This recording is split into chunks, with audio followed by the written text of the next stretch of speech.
Bueno, y algo que ha sido efervescente también en esta etapa en la que estamos, después de la pandemia, desde que arrancó, son estos cobros judiciales, todos o la mayoría de los cuales tenemos deudas, pues con esta situación ha sido imposible pagar paulatinamente, lo cual ha traído cobros judiciales. Y la pregunta es, ¿qué hago frente a esto? E incluso hay gente que está preguntando qué pasa cuando caduca una deuda. ¿Verdaderamente caduca? ¿Qué hay que hacer? Bueno, de todo esto vamos a hablar precisamente con don Froilán Alvarado, licenciado, que nos viene a visitar el día de hoy y ayudar en este tema. Froilán, muy buenos días, un placer tenerte aquí. Buenos días, Patricia, y un placer estar con ustedes. El placer es nuestro. Trámites por cobros judiciales. Uno pensara que a lo mejor hubieran tenido un impasse, un stand-by, ¿verdad?, durante toda esta situación, pero no es así. Los cobros judiciales siguen, digamos, tramitándose de manera natural, como si estuviéramos en cualquier otra etapa. Claro, Patricia, es que obviamente a todos la pandemia nos tomó por sorpresa, ¿no? Pero en ciertas materias, como la pensión alimentaria, por ejemplo, los jueces alimentarios invitaron a las personas que se quedaron sin trabajo a que solicitaran medidas para el rebajo de la pensión. Y normalmente se las otorgaron si demostraban esa pérdida o esa suspensión del trabajo. En el cobro judicial, aunque existieron esfuerzos en la Asamblea Legislativa y en algún momento la Corte Suprema suspendió los plazos para que no afectara ni al acreedor ni al deudor, al final de cuentas se tuvo que echar para atrás esa decisión porque solo se puede cambiar la ley por una situación meramente legal. Entonces, los cobros judiciales siguieron como los conocemos al día de hoy. Regularmente. Inclusive le cuento que, evidentemente por el tema de la pandemia, los empleados públicos y judiciales, específicamente, tuvieron que empezar a teletrabajar. Y en las estadísticas que salieron, se sacaron más expedientes que antes de la pandemia porque, claro, estás enfocado solo en eso. Entonces, las personas que tenían cobro judicial ya presentado y a las personas que estaban demandadas, igual tuvieron que cumplir con una obligación pese a haberse quedado sin trabajo o con una suspensión de trabajo. Ahora, salvo que haya tal vez concertado con su acreedor una prórroga, ¿verdad? Ah, bueno, que había la posibilidad en todo caso. Claro, porque usted puede hablar con el banco o con la tarjeta que le está cobrando y tratar de llegar a un arreglo conciliatorio. Ahora, Froilán, también en esta época, bueno, y siempre, la verdad que empiezan a llamar y llamar y llamar, ¿verdad? Que si no paga va a entrar a cobro judicial, que si no paga va a entrar a cobro judicial, y mucha gente no paga en este momento porque definitivamente no tiene cómo pagar. ¿Qué hacer en esa situación? Bueno, yo te puedo contar que lo que hemos observado nosotros es que sí, muchas entidades bancarias y privadas que prestan plata y todo esto han sido un poco moderadas en el tema de tratar de no estar encima de la persona porque comprenden que existe la pandemia. Algunas, no todas. Y entonces también hay algo que no sé si ustedes lo han visto, que es el acoso, ¿verdad?, por teléfono. Empiezan a llamarla a usted, llaman a tu familia, llaman a tus hijos, llaman a los vecinos, cualquiera que tenga el apellido Figueroa, lo llaman y le dicen, ¿usted es familia Patricia Figueroa? Sí. Ay, sí. Mire, es que ella debe plata. Eso es un acoso que ya tanto la Sala Constitucional como la Oficina de Defensa del Consumidor han dicho que es prohibido y hasta han condenado a las instituciones que lo hacen. ¿Qué sucede con esto? También ahora ha acrecentado, y eso es importante que las personas que nos están viendo tengan mucha atención y mucho cuidado, ha acrecentado la delincuencia por teléfono. Sí. Entonces le dicen, Patricia, mire, es que lo estamos llamando de la tarjeta X porque usted debe plata, pero si usted me da el PIN, le hacemos un arreglo. Y la gente, para no salir por el tema de la pandemia, da información, es que te dan hasta el correo, ¿no? Hacen una investigación, nombre, cédula, te dan el correo, nombre, cédula, usted les cree. Claro. Y claro, te atracan. Lo que tenés que hacer en el caso de que te estén llamando es concertar una cita presencial para evitar este tipo de delincuencia e ir a la entidad bancaria que te está cobrando para tratar de llegar a un arreglo judicial. Le expones a la dirección jurídica que te está cobrando, mire, es que yo estaba trabajando, por la pandemia me suspendieron el contrato, me lo bajaron a la mitad y entonces la cuota de 50,000 que yo pagaba, ahora yo podría pagar solo 25. Llevar los documentos, llevar los papeles, y yo sí he visto que las entidades te están haciendo ese quiebre, por llamarlo de alguna manera, para que nos entiendan en casita, claro. Ese quiebre para que la gente pueda pagar. Es preferible recibir 20 que no recibir nada, ¿no? Por supuesto. Ahora, ya empiezan las consultas de los televidentes y la primera es una muchacha que nos dice que ella ya tiene un cobro judicial, ¿verdad? Claro. Pero que parece en proceso, pero también ella tenía otra deuda pendiente. Eventualmente pudieran abrirle otro cobro judicial, es decir, si uno tiene 3 deudas, pueden abrirle 3 cobros a la vez. Sí, a usted le pueden abrir cuantos cobros necesarios y deudas pendientes usted tenga.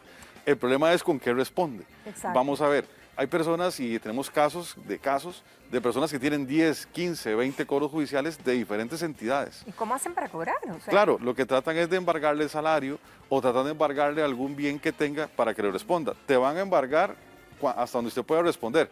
Si usted no puede responder porque ya no tiene nada, ellos igual te van a presentar el cobro y van a pedir los embargos por aquello de que a vos te entre algo en una cuenta y que esa cuenta está embargada, de una vez pasa a que te está cobrando. Aquí aplicamos aquello tan famoso que es un principio y que en Costa Rica todo el mundo lo sabe, que es primero en tiempo, primero en derecho. Entonces, el primero que cobra es el primero que embarga. Aquí el tema de los embargos, para que la gente... hay un límite en el tema de los embargos, Sí, claro, ¿verdad? porque en el Código de Trabajo se establece un límite para el salario, ¿verdad? Entonces, no puedes rebajar ya después de cierto límite. Pero las cuentas sí, las cuentas las puedes embargar hasta donde den, los bienes hasta donde den. Y entonces la gente tiene que tener mucho cuidado porque a veces se confían de que ya le embargaron solo el salario y que ya no le pueden embargar nada más. No, te pueden embargar las cuentas, el carro, la casa, el salario. Y si usted tiene menaje de casa, pueden llegar a su casa y efectuar un embargo de lo que usted tenga en casa que sea embargable. ¿Y se lo pueden llevar. Nombran un depositario judicial y se llevan tus artículos de lujo. No se pueden llevar, digamos, la cocina, no se pueden llevar la refri, lo básico. Pero se pueden llevar, digamos que esta fuera nuestra casa, se pueden llevar ese adorno, estas matas, el cuadro, etcétera. Entonces, esto del cobro judicial es complicado. Yo recuerdo que cuando empezó la pandemia, algunos diputados conversaban con algunos jueces y proponían algunas ideas, qué sé yo, suspender el plazo, porque el que plazo tiene nada debe. Entonces, suspender los plazos, tanto de prescripción como para cobrar, para que la gente se acomodara un poco.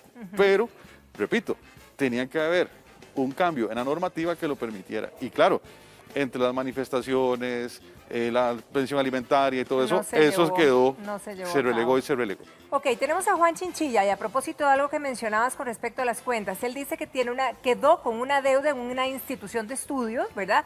Quedó debiendo apenas 160,000 colones, pero parece que se dio cuenta y sus cuentas están congeladas. Él dice, ¿esto qué es? ¿Un cobro judicial? Así, no le avisaron, nada más que quiso sacar plata y se dio cuenta que las cuentas estaban congeladas. ¿Cómo se efectúa esto? En esto hay que tener mucho cuidado, Patricia, y eso también pasa con los bancos del Estado.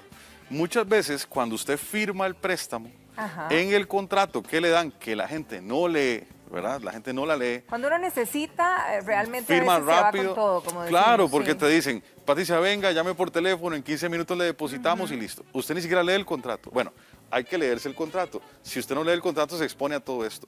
Puede ser que en el contrato usted acepte que le congelen la cuenta apenas usted falle con una cuota. Y usted no lo sabe porque no lo leyó.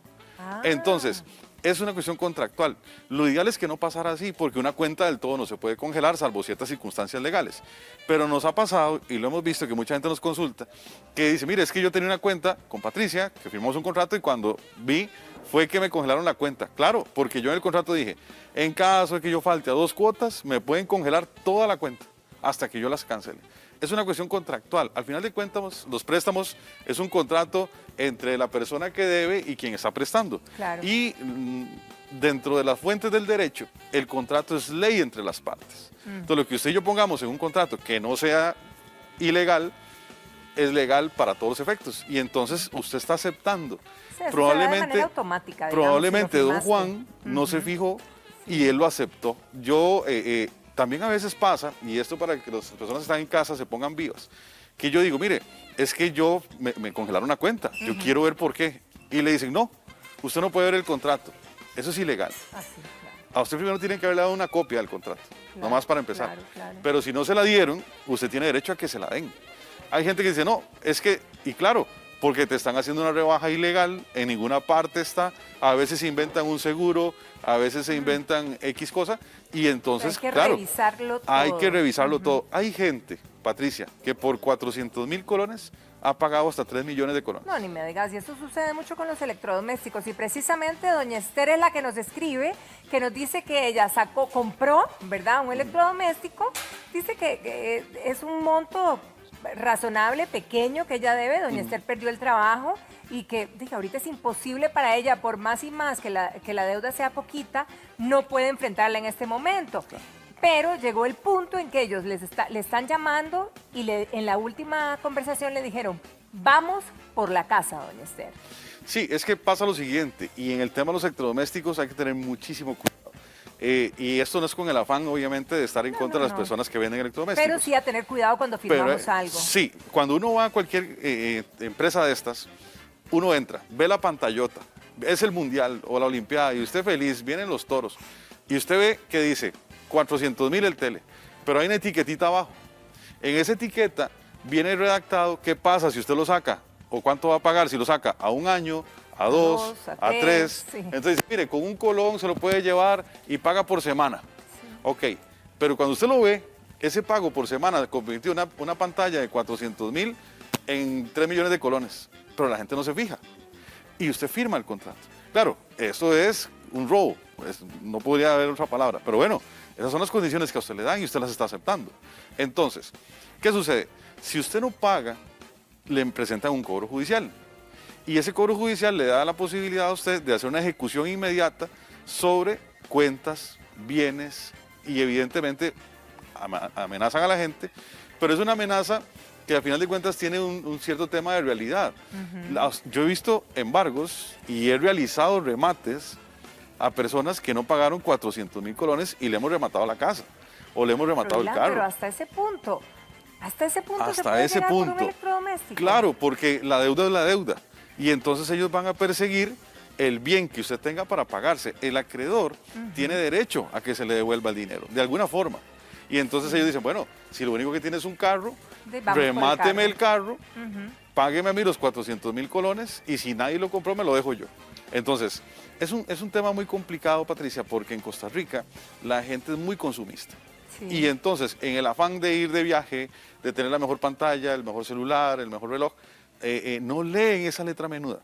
Ahora, insisto, hay entidades que se están aprovechando de la gente y le cobran un seguro inexistente, le cobran un rubro inexistente, y eso es porque cuando vos pedís el contrato, te lo niegan para que uno te des cuenta. Ahora, justamente, doña Vanessa, que nos escribe desde Grecia, y en el caso de ella es exactamente lo que comentamos para que vean que esto es real. Ella compró un electrodoméstico, pero resulta que ahora lo que tiene embargada es la propiedad donde vive porque no pudo pagar el electrodoméstico. Pero la duda que le surge a ella, la preocupación, es que esta propiedad le pertenece no solo a ella, sino a 2 dueños más. 3 son los dueños de la propiedad. ¿Se puede embargar algo, digamos, solo su parte? Sí, recordemos que en materia registral usted puede dividir una propiedad en derechos por partes, pero jurídicamente hablando le decimos derechos. Claro. Entonces supongamos que nosotros dos tenemos una propiedad a medias, usted tiene el derecho al 50%, yo al derecho al 50%. Si usted falta una deuda, a usted le pueden embargar su derecho a ese 50%. Digamos que no pagó, entonces le van a rematar ese derecho y si ese remate al final de cuentas procede, vamos a ser los dueños, mi persona y el banco que te remató de ahora en adelante. Si son 5 personas, si son 10, si son 15 y tiene, qué sé yo, un tercio de derecho, la mitad del derecho, un cuarto de derecho, un décimo del derecho, igual se lo pueden embarcar. Siempre que exista registralmente una posibilidad de que usted tenga propiedad sobre algo, eso se lo pueden embargar. Hay bienes que son inembargables, insisto, pero las propiedades, los carros, los homenajes de casa que sean de lujo o bien las cuentas, sí se las pueden embargar por cualquier deuda. La ley no te dice, mire, por tarjeta o por cuenta bancaria o por esto, no, cualquier deuda. Entonces el tema de los electrodomésticos es muy complicado, porque no solo te los venden en las casas que uno acostumbra que las vendan, en los negocios que uno acostumbran, sino que venden en supermercados. Vos vas al supermercado, tienen pantallas, tienen refrigeradoras y vas a la caja. Y en la caja se dice, mire, es que a mí me gustó esa pantalla. Y la cajera muy pura vida le dice, sí, eso vale tantos meses. Y le imprimen una cosita como alargada y ese es el pagaré. Y usted lo firma. Pero ahí vienen todas las condiciones. Y claro, usted se va para la casa, conecta la pantalla, pone el PlayStation, los chiquitos felices, pero usted no se dio cuenta que compró una pantalla de 60.000 colones que va a pagar casi 5 veces, ¿verdad? Bueno, aquí hay que realmente en esta época, ¿verdad?, fijarnos muy bien en lo que estamos haciendo y definitivamente tener claro que hay que arreglar estas situaciones. Froilán, claro, muchísimas gracias por haber estado con nosotros y por evacuar todas estas dudas. Que pases un feliz día. Igualmente. Gracias. Vero.